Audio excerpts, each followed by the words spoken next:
जातिगत जनगणना का मतलब होता है जाति आधारित डेटा एकत्र करना, उनकी सामाजिक, आर्थिक, शैक्षिक स्थिति के बारे में जानना। भारत में जाति लोगों की शिक्षा, नौकरी और सामाजिक पहुंच में बहुत अहम योगदान देती है। ऐसे में हर जाति के लोगों की आबादी के बारे में स्पष्ट रूप से पता चल जाता है और सरकार बेहतर तरीके से रणनीति बना सकती है और सामाजिक समरसता को बढ़ाने के लिए प्रभावी कदम भी उठाए जा सकते हैं। आरक्षण और जन कल्याणकारी नीतियां बनाने में जाति जनगणना के आंकड़े अहम रोल अदा कर सकते हैं। जाति जनगणना में विशेष रूप से अन्य पिछड़ा वर्ग, अनुसूचित जाति, अनुसूचित जनजाति को शामिल किया जाता है, लेकिन इसमें अन्य पिछड़े वर्ग को इससे बाहर किया गया था। वर्ष 1931 में जो जातिगत जनगणना हुई थी, उसमें सामने आया कि उस समय देश की आबादी 27 करोड़ थी और इसका 52% हिस्सा अन्य पिछड़े वर्ग में शामिल जातियां थी। इसी आधार पर 1980 में मंडल आयोग ने सरकारी नौकरियों और शैक्षिक संस्थानों को ओबीसी के लिए 27% आरक्षण की सिफारिश की थी, जिसे 1990 में लागू किया गया था। 1931 में जाति जनगणना हुई थी, उसमें कुल जातियों की संख्या 4147 थी, जबकि 2000 में जनगणना हुई तो देश में 46 लाख जातियों की संख्या निकली। उसके बाद आज़ादी के बाद 1951 में जो जातिगत जनगणना हुई, उसमें सिर्फ SC/ST का डाटा लिया जाता था। यह फैसला जातिगत पहचान को बढ़ावा देने से बचने की नीति के तहत लिया गया था। उसके बाद यूपीए के दूसरे कार्यकाल में 2010 में सामाजिक, आर्थिक और जातिगत जनगणना की घोषणा की गई थी, लेकिन इसकी जाति संबंधित जानकारी कभी जारी नहीं की गई।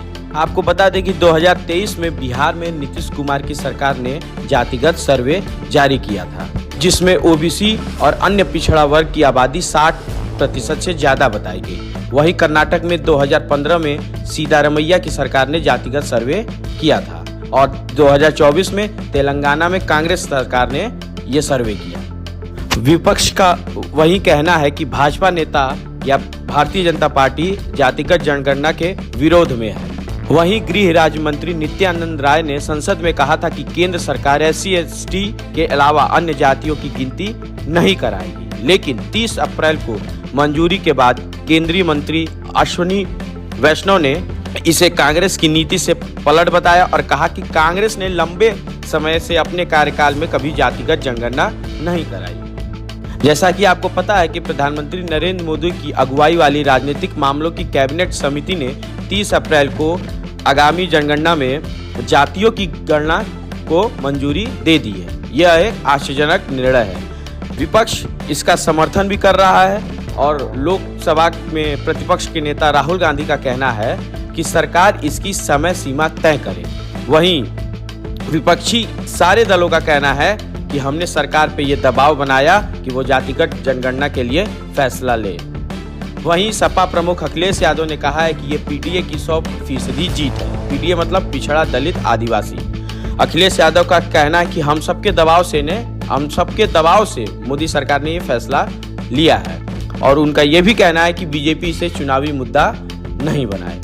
आखिर सरकार की क्या मजबूरी रही है कि जाति जनगणना कराना जरूरी हो गया है उनके लिए, वो भी कब, जब इस साल के अंत में बिहार में विधानसभा चुनाव होने वाले हैं।